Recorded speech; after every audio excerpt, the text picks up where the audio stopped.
We remain steadfast in our commitment in delivering local news that matters. Stories that inspire. Enriching the lives of Filipinos in the Philippines and across the globe. This is your GMA Regional TV. Buong puso para sa Pilipino.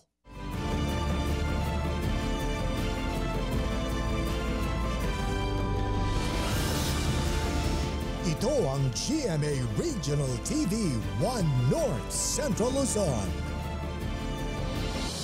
Masantos siyang aram na imbag gamale maya pagat panapon kapuso. Narito na ang One North Central Luzon. Hatid namin ang mga pinakamalalaki at pinakahuling balita sa Hilaga at Gitnang Luzon. Live mula rito sa GMA Dagupan Station, ako po si Chris Zuniga.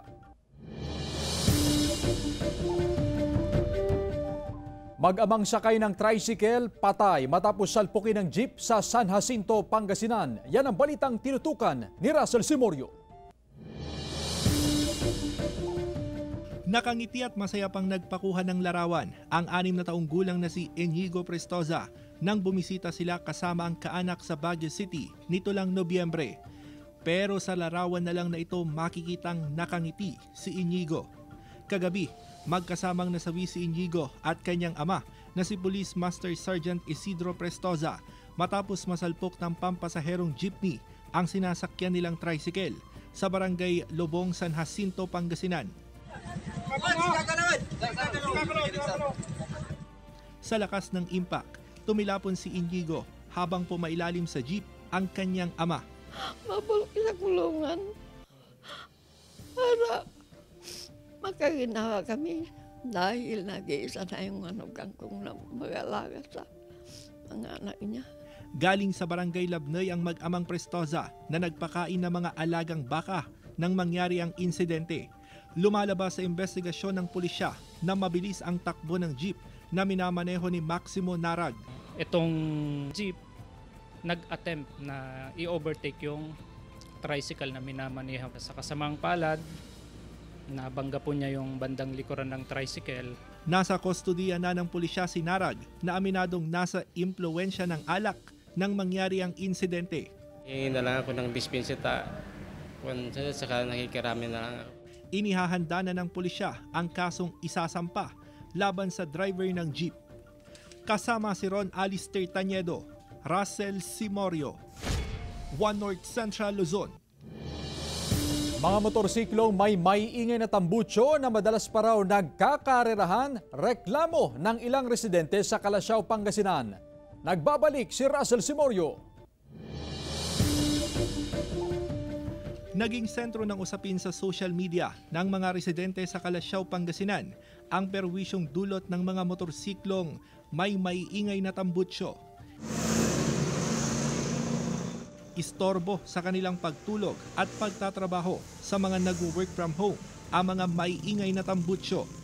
Tapat ng National Highway ang bahay ng pamilya Melendez sa Barangay Malabago. Bukod sa maingay na tambutsyo, nagkakarerahan pa umano ang mga rider. Importante po dyan sa mga bata. Nagugulat sila, bigla na lang iiyak. Naghahabulan talaga. Siyempre yung pagtawid ng tao, yun ang nakakaano sa kanila, delikado. Aminado ang barangay council sa reklamo ng mga residente, pero hirap umanong matunto ng may-ari ng mga motorsiklong may maingay na tambutsyo dahil mga dayo. Pag mga ganyan, tumatakbo yan. Di naman sa amin yan. Kuminsan dumadaan dito sa Israel. Ayon sa Public Order and Safety Office, katuwang nila ang PNP sa operasyon kontra sa mga motorsiklong may iligal na tambutsyo. Kinukumpiska at sinisira ang mga ito upang hindi na mapakinabangan. Pag nag-operate ng PNP, kasama kami dyan. Pag may pag may complaint sila sir, halimbawa na mga maklar na yan, dito sa mismong bayan, pag naroon namin yan, paiintuin namin sila. Kasama si Ron Alistair Tañedo, Russell Simorio, One North Central Luzon. Pagbangga ng garong sa estudyanteng papasok sa eskwelahan sa Lawag City sa pool sa CCTV. Nakaalerto si Ivy Hernando. Sugatan ang 21 anyos na si Crescia May Gamot matapos mabangga ng garong sa Barangay 1 Lawag City. Papasok na sana sa paaralan ang biktima nang mangyari ang insidente. Makikita sa CCTV footage ang pagbangga ng garong sa estudyante. Dinala ang biktima sa ospital matapos mawalan ng malay. Sugat sa iba't ibang bahagi ng katawan ang kanyang tinamo. Kasong reckless imprudence resulting to physical injury ang posibleng kaharapin ng driver. Wala pa siyang pahayag. Itong gurong-gurong papuntang west direction nang biglang may dalawang magkasama na estudyante dito sa data. At yung isa biglang nabangga ng gurong-gurong. Pauwi na sana ang rider ng motorsiklo na si Bernard Arcebal, 38 anyos, nang mawalan ng kontrol at sumemplang sa pakurbang bahagi ng Barangay Calanutyan, Sinait, Ilocos Sur. Sa investigasyon, mabilis umano ang patakbo ng rider. Nagtamo siya ng sugat sa iba't ibang bahagi ng katawan. Sumalpok ang isa pang rider ng motorsiklo sa nakaparadang elf truck sa Barangay Masadag, Sinait, Ilocos Sur. Ayon sa pulisya, hindi nakita ng rider ang truck dahil madilim ang lugar at wala rin umanong warning sign ang sasakyan. Nagtamo ng bali sa kanang hita ang rider na ginagamot sa ospital. Wala pang pag-uusap ang dalawang partido. Ivy Hernando, 1 North Central Luzon. Mga nanalong kandidato sa BSKE 2023 na hindi makakaupo sa pwesto kung bigong makapagsumite ng SOSE ayon sa COMELEC. Yan ang tinutukan live ni Joan Punsoy.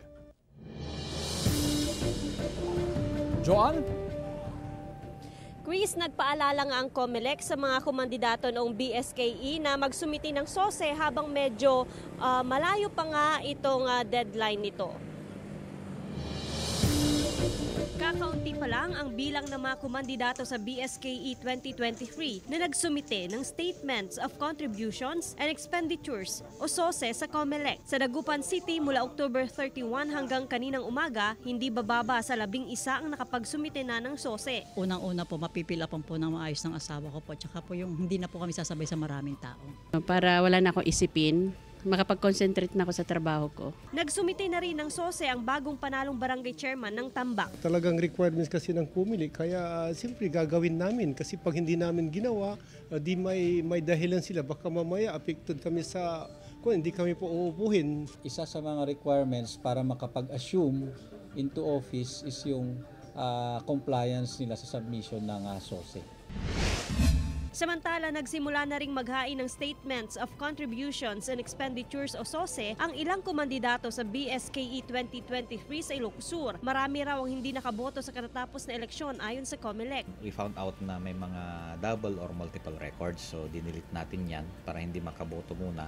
Then magde-decide sila kung saan sila boboto sa susunod, kung ano yung record na i-revive nila. Binubura raw ng COMELEC ang record sa voters list pero hindi sa database upang magkaroon ng patunay sa multiple records ng botante. Nakikita ito sa Automated Fingerprint Identification System. Ayon sa COMELEC, kailangang magsumite ng application of transfer ng voters registration record upang hindi madoble ang pangalan at hindi rin masayang ang karapatang makaboto.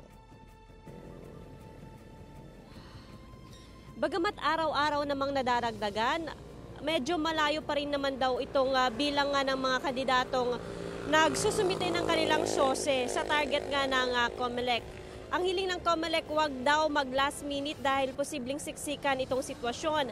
Walang extension at mananatiling nga hanggang sa November 29 itong last day of filing ng SOSE. Chris? Maraming salamat, Joan Punsoy. Samantala, produksyon ng patatas bumaba dahil sa pagkasira ng mga taniman bunsod ng pag-ulan ayon sa Sinag. Narito ang report. Sunod-sunod ang pagdating ng supply ng highland vegetables sa mga pamilihan sa Dagupan City. Maliban sa patatas, nakakaunti ang produksyon, kaya nagkukulang ang supply nito sa merkado. Ayon yan sa Samahang Industriya ng Agrikultura. Sa monitoring ng Sinag, bumaba ang supply ng patatas matapos masira ang ilang taniman dahil sa mga pag-ulan. Una raw itong nasira noong Mayo at sa pangalawang pagkakataon noong Agosto. Ang kulang sa vegetable is yung root crop na patatas. So far, the rest normalized na yun.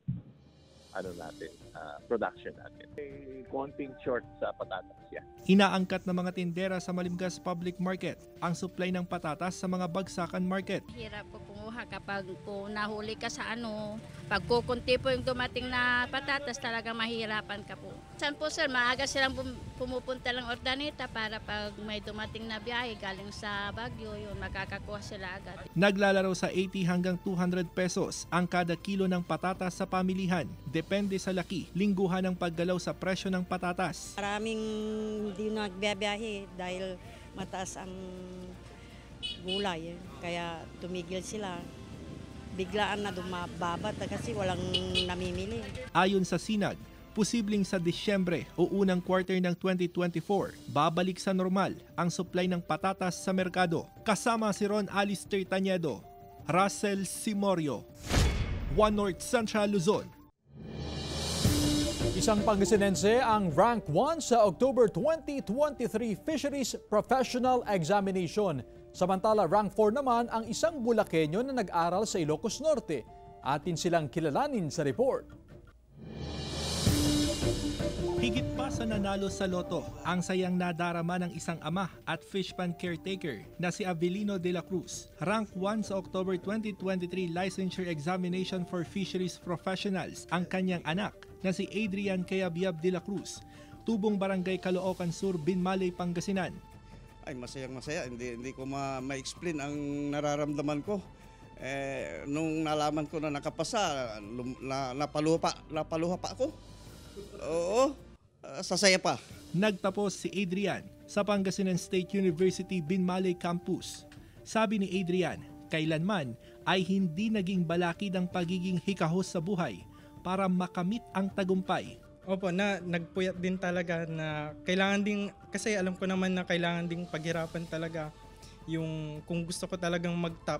Ginawa ko naman yung lahat ng makakaya ko for the past 6 months. Pangasinan State University is of course may ibibigay po na incentive para po kay Adrian, pero syempre hindi na po natin babanggitin, but expect a cash incentive, and of course if by chance kung gugustuhin po ni Adrian na magturo po dito sa PSU Binmaley Campus, the campus is open for him.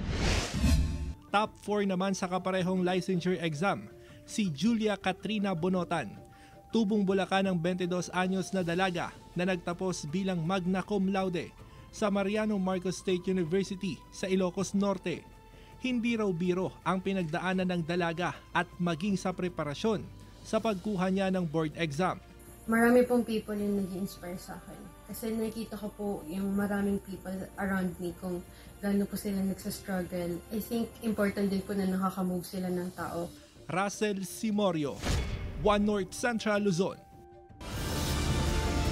Ito ang GMA Regional TV One North Central Luzon.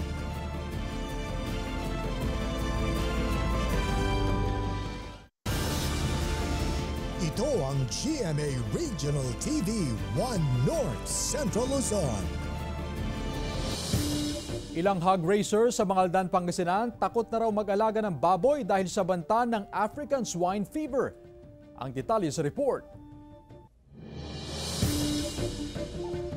Dalawang alagang baboy na lang ang natira sa backyard piggery ni Mang Fernando sa barangay Inlambo, Mangaldan, Pangasinan.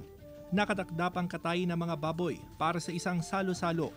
Lumipat na sa pagsasaka si Mang Fernando dahil hindi raw praktikal ngayon ang pagkakaroon ng babuyan. Ngayon talagang lugi. Palaging maraming namamatay na baboy sa bukid. Nagtatam kami ng karamihan dito mga kalamansi.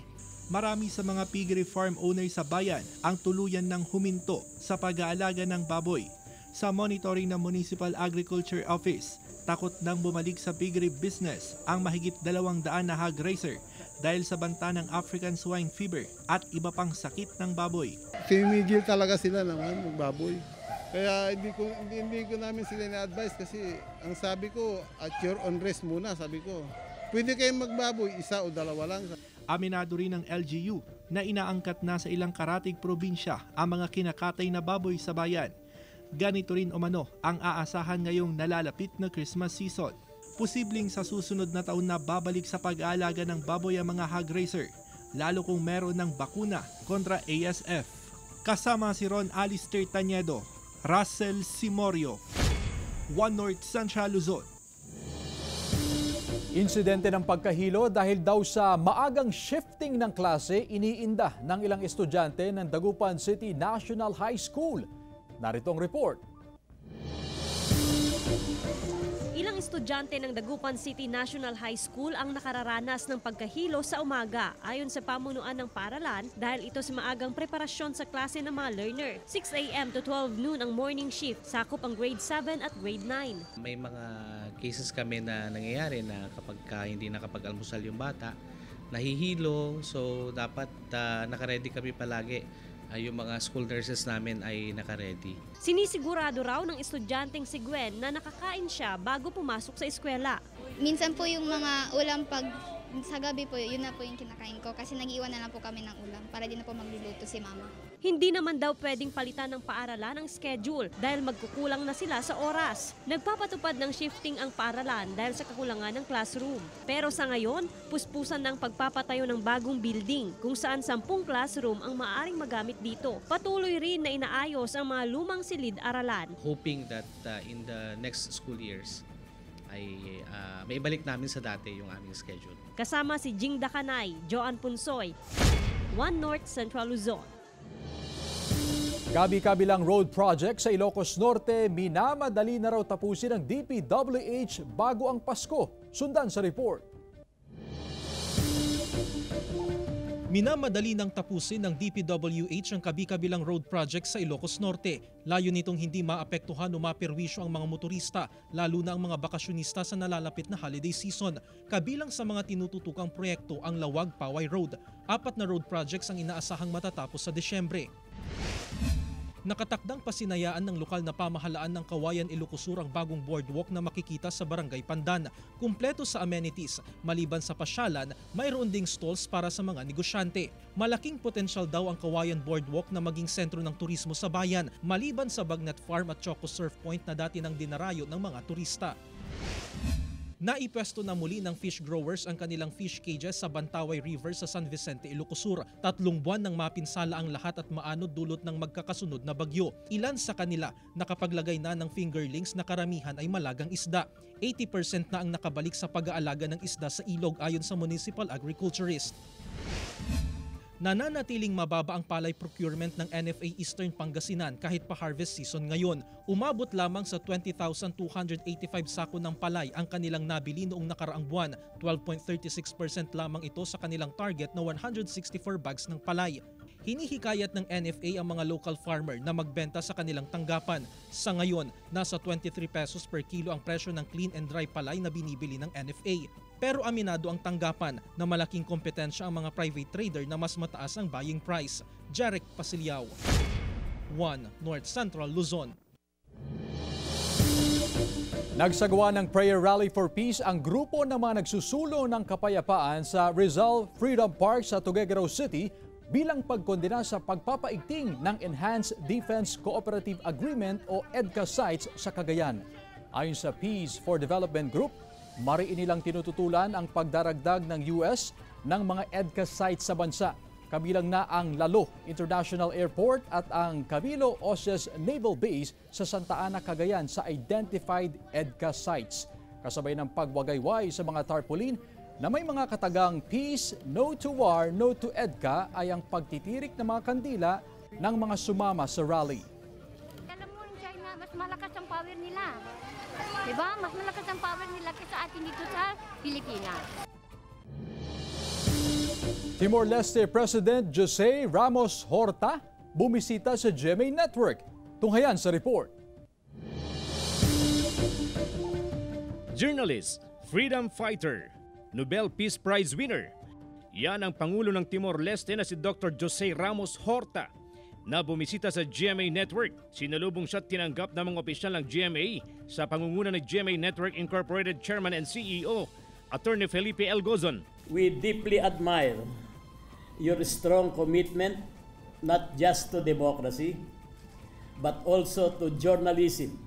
In GMA, we believe that the media are holders of public trust. which is so delicate and crucial for democracy and freedom to flourish in the country. 1996 nang igawad kay Ramos Horta at kay Bishop Carlos Bello ang Nobel Peace Prize dahil sa kanilang pagsisikap upang mapayapang kumalas ang Noy East Timor mula sa Indonesia. There is so much to learn from your experience in working for a just and peaceful solution to the conflict in East Timor. Pinasalamatan ni President Ramos Horta ang pagkilalang ibinigay sa kanya ng GMA. Binigyan din naman niya ang pagkakapareho ng Timor-Leste at Pilipinas. Parehong katolikong bansa, parehong sinakop, lumaban at lumaya. I have the greatest respect for Filipinos. Sometimes I joke with American and Chinese friends. They fight each other all the time. Who is going to rule the world? I say, well, while you people are fighting, one day we all wake up and the Filipinos are the one ruling the world. Filipinos are everywhere. Naroon din sa pulong sina GMA EVP and Chief Financial Officer Felipe Yalong, Senior Vice President Annette Gozon Valdez, SVP and Head of GMA Integrated News, Regional TV and Synergy, Oliver Victor Amoroso, SVP and Head of Entertainment Group Lilibeth Razonable, at VP and Head of Corporate Affairs and Communications Angel Javier Cruz. Tutulong naman daw ang GMA Network sa pagpapakalat ng tamang impormasyon tungkol sa Timor-Leste at sa kampanya nitong ipakilala ang pinakabatang demokrasya sa Asia. In GMA, we have a tagline called Servisyong Totoo or Genuine Service. This means you can count on us to provide information the public needs to know without spins, without bias. Makikipagpulong si Ramos Horta kay Pangulong Bongbong Marcos sa Malacanang. With this visit, I hope President Marcos Jr. will visit Timor-Leste. Then we look at the before, during, and after his visit, how to upgrade the relationship. Abangan ang one-on-one interview ni GMA Integrated News Pillar Vicky Morales kay Ramos Horta. CJ Torida, 1 North Central Luzon. Maagang nagpakawala ng 3 si Migs Ocson sa first quarter para sa Benil Blazers, pero nakipagdikdikan ng LPU Pirates hanggang sa pagtatapos ng halftime 45-43. Sa third quarter, nagpalitan ng 3 si Makoy Marcos at JM Bravo. Dumakdak din ang Pangasinenseng si Enoch Valdez para mailapit ang LPU sa Benilde 55-62. Pero sa fourth quarter, nagpaulan ng 3 si Jerolan Umandak para maagaw ng LPU ang kalamangan hanggang sa maiselyo ang panalo sa score na 84-81. Ito ang GMA Regional TV 1 North Central Luzon.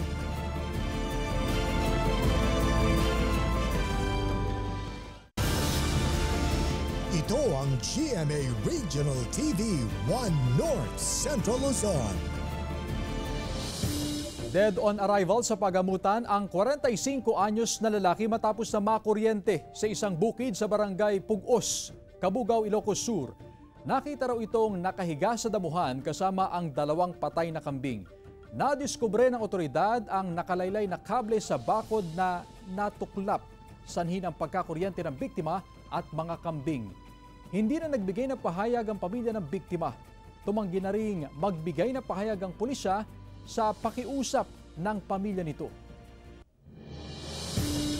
Samantala, ilang negosyante sa Dagupan City apektado sa pagdilipat ng poste ng kuryente sa ilang kalsada. Ang detalye sa report ni Claire Lacanilaw. Kasabay ng mga road construction, apektado rin ng ilang negosyante sa nararanasang pansamantalang kawalan ng supply ng kuryente sa bahagi ng Arellano Street, Barangay Pantal, Dagupan City. Puspusan kasi ang pagpapalit at paglilipat ng mga poste ng kuryente ng DECORP. Yes po, malaki pong epekto sa aming mga negosyante, lalo na sa ginagawa pong drainage ng kalsada. Konti-konti na lang po yung taong pumupunta, kaya minsan nagko-close po kami. May rason naman kung bakit wala. Saka may Minsan may pasabi naman na mawawalan ng kuryente. Hindi naman nagkukulang yung mga decor. Sa left side, yung ginawa namin itong left side, lahat ng kumukuha ng power doon sa linya na yon, nilipat muna namin sila lahat sa kanan. So, lahat sila, yung mga nasa left, kumuha sa kanan. Para hindi sila ma-interrupt habang ginagawa namin ito. Noong Hulyo, sinimulan ang pagpapalit ng poste ng kuryente. Bagyang naantala dahil sa mga nakasabit na cable wires. Target ng tanggapan na matapos ang kanilang operasyon sa susunod na buwan.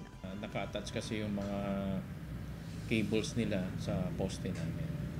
So, hindi namin basta-basta ma-withdraw yung poste kung saan sila naka-attach. Kung hindi nila ito mailipat doon sa bagong poste. So ang naging agreement namin is kung may mga poste kami na tatamaan ng drainage, yun ang unahin naming bunutin. Kasama si Jing Dakanay, Claire Lacanilaw, 1 North Central Luzon.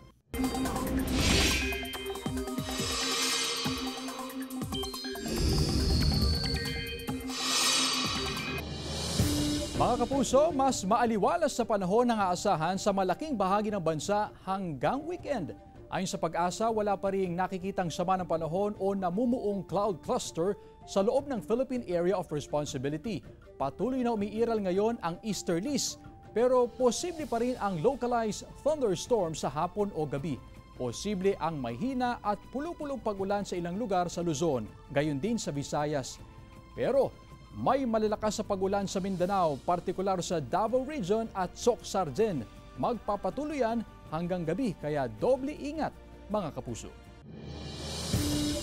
Pinusuan ng netizens ang video ng pagdilibing sa isang alagang aso sa Bado, Ilocos Norte. Naging madamdamin kasi ang libing dahil sumama ang mga kapatid ng namatay na aso na tila inihahatid siya sa huling hantungan. Kitang-kita sa mukha nila ang kalungkutan ng buhatin at ibaon nito sa hukay. Ayon sa amo ni Talia, mabait ang kanyang mga alaga kaya kakaibang saya ang dulot nito sa kanya.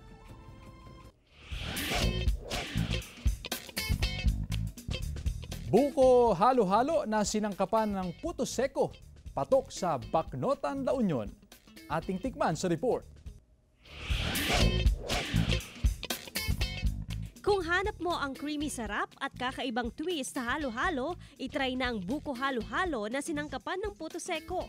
Ang buko halo-halo na overloaded sa sangkap ang ibabahagi ng negosyanteng si Felix Abaco Jr. ng Barangay Pandan, Bacnotan, La Union.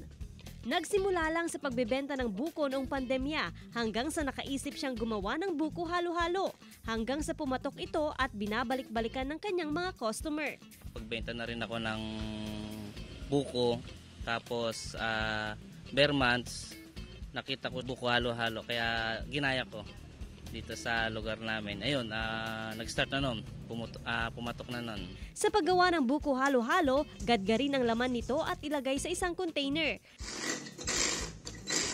Saka ilagay ang crushed ice sa buko, ilagay ang puto seko, asukal, sago, gulaman, saba, kaong, nata, beans, saka ilagay ang ginadgad na buko, langka, leche flan, ice cream, condensed milk, budbura ng cheese at lagyan ng evaporated milk. At maaari nang ma-enjoy ang buko halo-halo. Nilalagay niya nasa talaga, nasa buko. Kaya yung fresh ng buko, nasasama dun sa halo po. May lasang puto seko pa. Ayun yung pinaka-flavor niya po. Itong buko halo-halo, pwede niyo siyang gawin sa bahay niyo. Joan Punsoy, 1 North Central Luzon. Mga kapuso, 45 days na lang, Pasko na.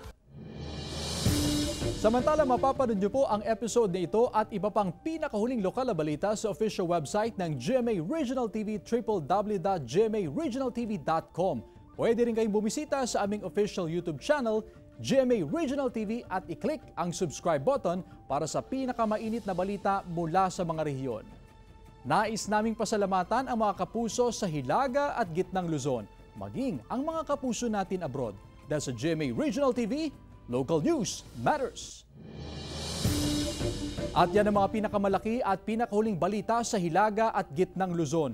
Maraming salamat sa pagsama sa amin, pati na ang mga kapuso sa ibang bansa na tumutok sa mga balita sa rehiyon. Ako po si Chris Zuniga. Kami ang GMA Regional TV 1 North Central Luzon.